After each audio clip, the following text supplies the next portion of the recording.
অর্থপাচার মামলায় তারেক রহমান ও গিয়াস আল মামুনকে খালাস দিয়েছেন আপিল বিভাগ। বাতিল হলো হাইকোর্টের দেয়া 7 বছরের কারাদণ্ডের আদেশ। ক্রেডিট কার্ডের মাধ্যমে টাকা খরচ করলে যে মানি লন্ডারিং হবে, that is an unheard of proposition in the legal arena. পুঙ্খানুপুঙ্খানু বিচার করে এই মামলায় জনাব তারেক রহমান ও গিয়াসউদ্দিন আল মামুনকে এই মামলার দায় হতে অব্যাহতি দিয়েছেন। পাবলিক প্রাইভেটের সংকট নিরসনে আলোচনার সময় শিক্ষার্থীদের উপর হামলা, হেনস্থা হন সার্জিস, সন্ত্রাসীদের রুখে দেওয়ার ঘোষণা। এখানে উদ্দেশ্যপ্রণোদিতভাবে ওরা কোন মহল জানে না, আমরা ওদেরকে সন্ত্রাসী হিসেবে চিনি। আমি সেখানে ছাড়াতে গিয়ে আমার এখানে মাথায় ভারী লাগে। ওরা তো আমাদের পাশে থেকেই আন্দোলন করেছিল, আমাদেরই সহযোদ্ধা ভাই। এখন আমি কিভাবে বুঝবো কে আমার পিছন দিয়ে আমাকে ছুরি মারতে আসছে?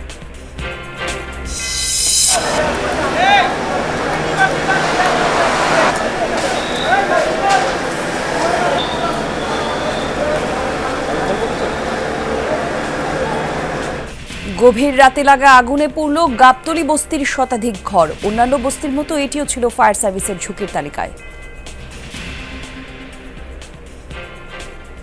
2:30-3টার দিকে ওইভাবে বিকটভাবে ধরে গেছে গা। দেখতে মনে কান পুড়ে গেল। এখান থেকে মাঝখানে দাউ দাউ করে চলতেছে, সবই এই আগুন। দুমার আগুন এখন আরো বাড়ছে। আমরা অগ্নি নির্বাপন শেষে আমরা যখন অনুসন্ধান করব তখন বলতে পারবো যে অ্যাকচুয়াল কয়টা ঘর পুড়ে গেছে। পাল্টাপাল্টি শুল্ক আরোপ নিয়ে উত্তেজনার মধ্যেই ট্রাম্প ট্রুডোর ফোন আলাপ। ক্ষমতায় থেকে যাওয়ার পায়তারা করছেন কানাডার প্রধানমন্ত্রী, দাবি মার্কিন প্রেসিডেন্টের।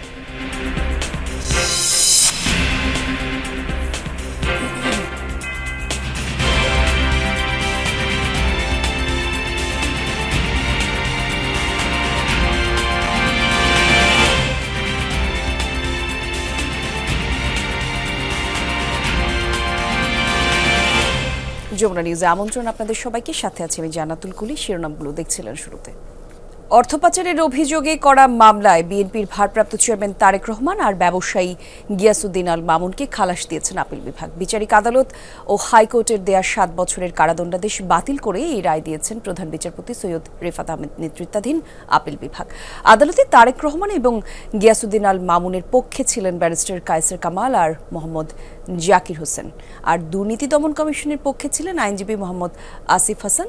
মামলার সূত্রে জানা যায় 2013 সালের 17 নভেম্বর বিচারিক আদালতে তারেক রহমানকে খালাস এবং গিয়াসউদ্দিন আল মামুনকে 7 বছরের কারাদণ্ড দেন।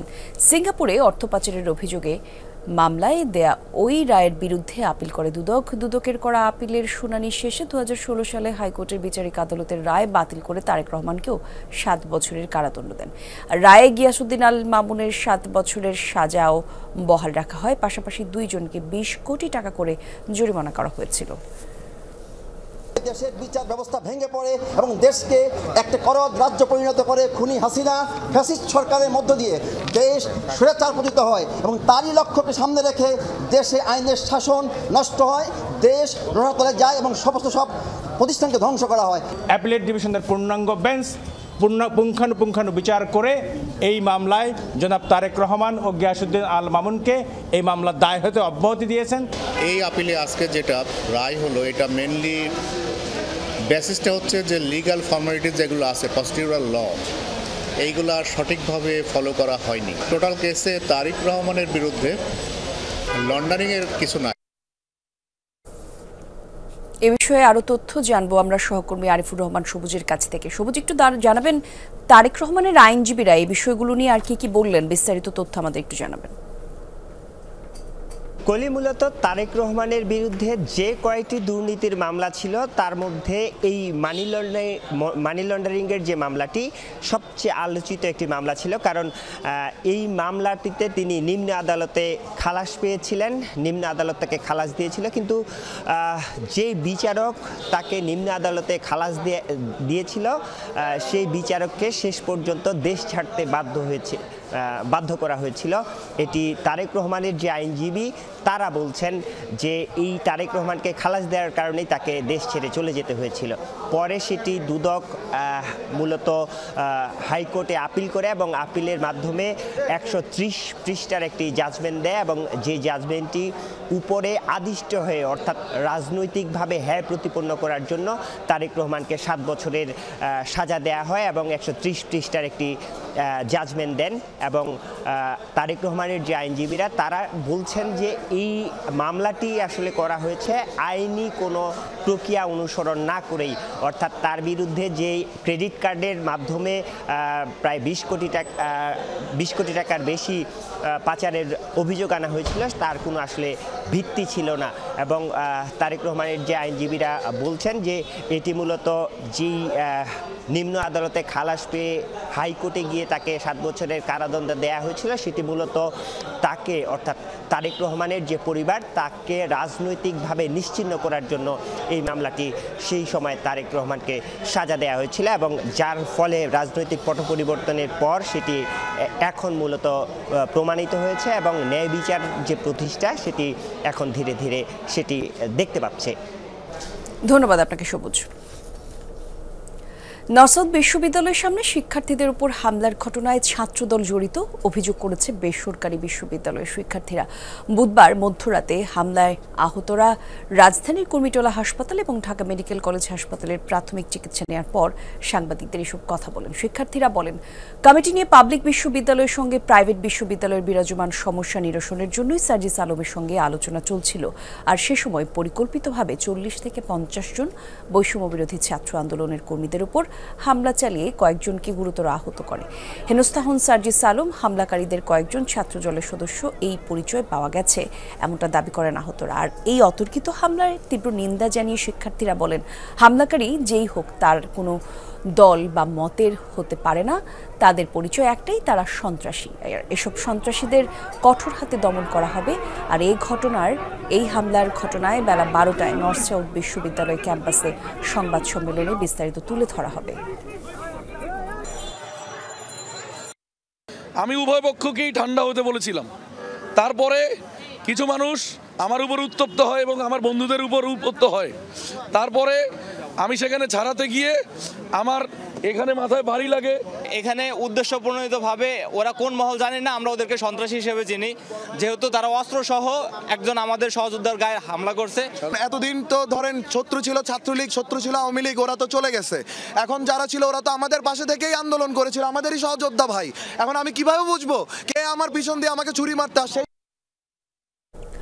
আগুনে পুড়ে গেছে রাজধানীর গাবতলী এলাকার মোল্লা বস্তির শতাধিক ঘর। দিবাগত রাত 3টার দিকে লাগা আগুনে ফায়ার সার্ভিসের 1.5 ঘন্টার চেষ্টায় নিয়ন্ত্রণে আসে। তবে আগুনের সূত্রপাত এবং ক্ষয়ক্ষতির পরিমাণ সম্পর্কে তাৎক্ষণিকভাবে তথ্য জানাতে পারেনি ফায়ার সার্ভিস। আগুন লাগার মিনিট 5-এর মধ্যেই ছড়িয়ে পড়ে পুরো বস্তি এলাকায়। লেলিহান শিখা দেখা যায় বহু দূর থেকেও। মূল সড়কের পাশে হওয়ায় দ্রুতই নির্বাপনের কাজ শুরু করে ফায়ার সার্ভিস, কিন্তু প্রচণ্ড ধোঁয়া আর বাতাসে নাকাল অবস্থা ফায়ার সার্ভিস সদস্যদের। প্রত্যক্ষদর্শীরা জানান, বস্তির মাঝ বরাবর থেকেই সূত্রপাত আগুনের। বাসায় যাই কেবল বইছি শুইছি আর আমার বাড়িতে করতেছে কি যে কাকা আগুন লাগছে, আগুন লাগছে ওই জায়গা, ওই যে ঘর না যায় ডার ওই ঘরে ওই জায়গা লাগছে। দেখতে দেখতে মনে করেন পুড়ে গেল দেখতে দেখতে। এখানে আনুমানিক আগুন লাগছে হইলো 3টার দিকে, এরকম 2:30-3টার দিকে ওইভাবে বিকট ভাবে ধরে গেছে গা। একদিকে ফায়ার সার্ভিস চেষ্টা করছে আগুন নিয়ন্ত্রণের, অন্যদিকে উৎসুক জনতা ঠেকিয়ে আগুন নিয়ন্ত্রণের কাজ নির্বিঘ্ন করার চেষ্টা করছে সেনাবাহিনী। বস্তিতে বসতঘর ছাড়াও গাড়ির গ্যারেজ, বিভিন্ন যন্ত্রাংশের দোকানও ছিল বলে জানান স্থানীয়রা। আর এই কারণেই আগুন দ্রুত ছড়িয়ে যায় বলেও ধারণা করা হচ্ছে। এখানে অনেক কিছু আছে, গাড়ির আছে, মাল সামান আছে, সিটের কাগজ খবর, ভ্যাকসিন, ক্যাবিনে এগুলো আছে, টায়ার, বিভিন্ন মাদনের গোডাউন আছে। আমাদের এই দোকানটায় মানে অনেক মালই ছিল, বেশ কিছু মাল বের করছি, কিছু মাল মানে বের করতে পারি না। প্লাস্টিক ছিল, প্লাস্টিক থাকার কারণে আর কি মানে আগুনটা এখন নিভে যাওয়ার পরেও দুমার আগুন এখন আরো বাড়ছে। ফায়ার সার্ভিস জানায়, অন্যান্য বস্তির মতো মোল্লা বস্তিও ছিল ফায়ার সার্ভিসের ঝুঁকিপূর্ণের তালিকায়। বসত ঘরের পাশাপাশি 2টি গণপরিবহনও পুড়ে গেছে এই আগুনে। বস্তি ঘর ছিল, মানুষজন বসবাস করতো। এরপরে সাইডে এখানে বাস স্ট্যান্ড গাবতলী, আপনারা দেখতে পেয়েছেন যে আপনাদের পাশেই যে বাস আছে, একটা বাস, দুইটা বাস রুজিনা পরিবহনের দুইটা বাসও পড়ে গেছে এবং এগুলার পাশে ছোট ছোট দোকান ছিল, মোটর পার্টস বা গাড়ি ঠিক করে এই জাতীয়, ভিতরে বাসের ভিতরে ডেকোরেশন করে এই জাতীয় কিছু দোকান ছিল। আমরা অগ্নি নির্বাপন শেষে আমরা যখন অনুসন্ধান করব তখন বলতে পারবো যে অ্যাকচুয়াল কয়টা ঘর পড়ে গেছে। রাজধানীর মিরপুর থেকে ঢাকা 20 আসনের সাবেক সংসদ সদস্য এম এ মালিককে গ্রেফতার করা হয়েছে। এদিকে রংপুরে ধরা পড়েছেন নীলফামারী 1 আসনের সাবেক এমপি আফতাবউদ্দিন সরকার। সাবেক এমপি মালিককে গ্রেফতারের বিষয়টি নিশ্চিত করেছে ঢাকা জেলার অতিরিক্ত পুলিশ সুপার শাহিনুল কবির। আর তিনি জানিয়েছেন, আন্দোলনে আশুলিয়া থানার ছাত্র জনতা হত্যা মামলায় এজাহারভুক্ত আসামি তিনি। তার বিরুদ্ধে আশুলিয়া থানায় মোট 4টি হত্যা মামলা রয়েছে। বুধবার রাতে রাজধানীর মিরপুর থেকে মালিককে গ্রেফতার করা হয়। আজ রিমান্ড চেয়ে তাকে আদালতে পাঠানো হবে। এদিকে রংপুর মহানগরীর সেনপাড়া থেকে গ্রেফতার হয়েছেন নীলফামারী 1 আসনের সাবেক এমপি আফতাবউদ্দিন সরকার। পুলিশ জানিয়েছে, গুর মজিবুরের বিল্ডিং নামে পরিচিত একটি ভবনের ফ্ল্যাটে 4 মাস আগে ভাড়া নেন তিনি। তার বিরুদ্ধে নীলফামারীতে 2টি এবং রংপুরে 1টি মামলা রয়েছে।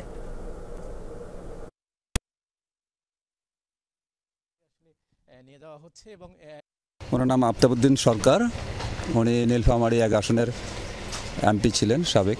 আমরা থানাতে নেব, থানাতে নিয়ে আমরা কোর্টে চালান দেব, সংশ্লিষ্ট মামলায় তাকে কোর্টে চালান দেওয়া হবে। পটুয়াখালীর বাউফলে পুকুরের মাছ ধরাকে কেন্দ্র করে আপন ভাই বোনের মধ্যে সংঘর্ষ হয়েছে। বুধবার রাতে উপজেলার চন্দ্রপাড়া গ্রামে হয় এই ঘটনা। স্থানীয়রা জানান, পৈতৃক জমি সংক্রান্ত বিষয়ে শহীদুল গাজীর সাথে তার বোন ফাতেমার বিরোধের দীর্ঘদিন। আর কয়েকদিন আগে ওয়ারিশদের কাউকে না জানিয়ে এক ব্যবসায়ীর কাছে একটি পুকুরের মাছ বিক্রি করেন শহীদুল। পরে ওই ব্যবসায়ী পুকুরের মাছ নিয়ে যেতে গেলে ক্ষুব্ধ হন ফাতেমার ছেলে নাইম। পরে পরিবারের সদস্য সহ কয়েকজনকে নিয়ে ফাতেমার বাড়িতে যায় শহীদুল। এ সময় তাদের মধ্যে বাকবিতণ্ডা হয়। এক পর্যায়ে সংঘর্ষে জড়ায় দুই পক্ষ। আহত হন কমপক্ষে 15 জন। তাদের উদ্ধার করে হাসপাতালে নিলে সেখানেও 2 দফা সংঘর্ষ হয়। পুলিশ জানায়, পারিবারিক দ্বন্দ্বের জেরেই এই ঘটনা। লিখিত অভিযোগ পেলে ব্যবস্থা নেওয়া হবে।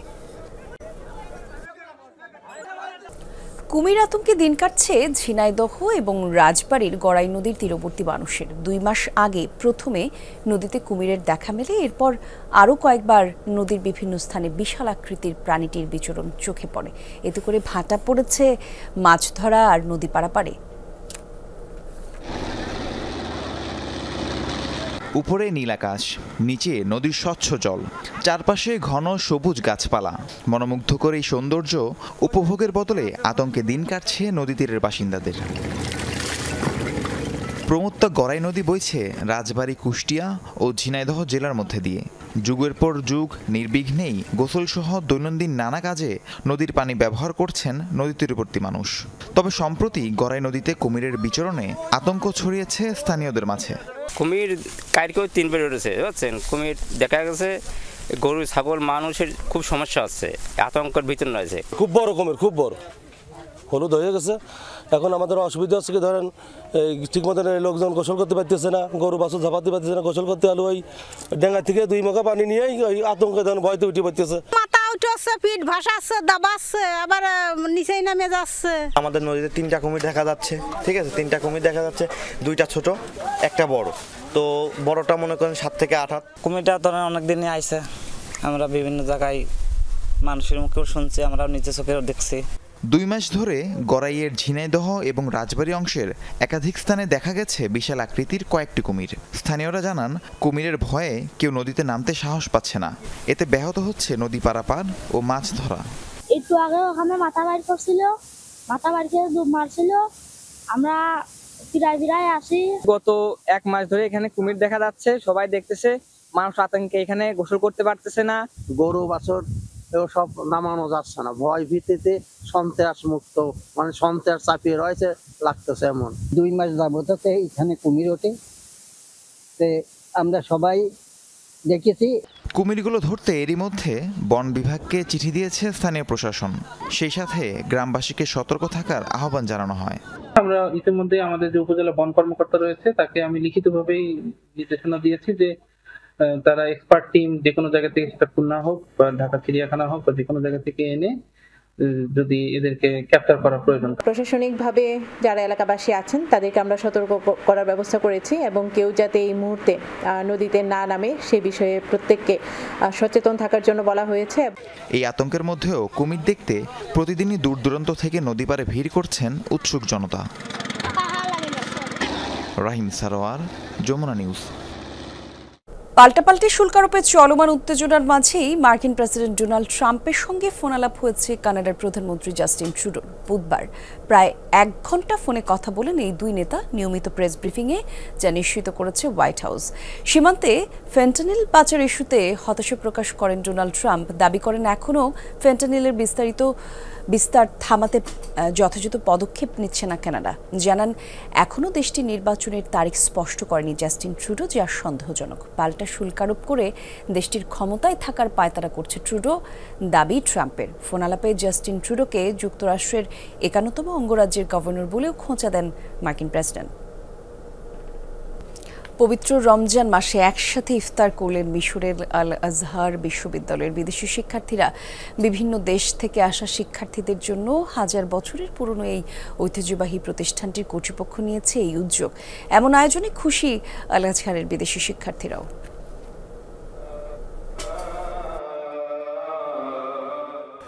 দেশ, বর্ণ কিংবা গোত্র সবকিছু ছাপিয়ে এসব রোজাদারের একটাই পরিচয়, তারা সবাই মিশরের আল আজহার বিশ্ববিদ্যালয়ের শিক্ষার্থী। গেল বছরের মতো এবারও শিক্ষার্থীদের নিয়ে যৌথ ইফতারের আয়োজন করেছে আল আজহার বিশ্ববিদ্যালয় কর্তৃপক্ষ। প্রতিদিন প্রায় 5000 শিক্ষার্থীর জন্য আয়োজন করা হয় এই ইফতার। আল আজহার কর্তৃপক্ষকে ধন্যবাদ এই ধরনের আয়োজনের জন্য।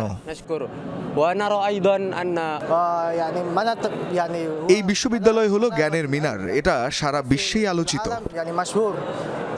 এর আগে বিচ্ছিন্নভাবে ইফতার আয়োজন করা হলেও গেল 4 বছর ধরে যৌথ আয়োজন করা হয়। মেহমানদারির জন্য মিশরীয়দের সুখ্যাতি রয়েছে, তার উপর এই প্রতিষ্ঠানের সাথে শিক্ষার্থীদের আত্মার বন্ধন রয়েছে। তাদের সম্মানেই এই আয়োজন করা হয়।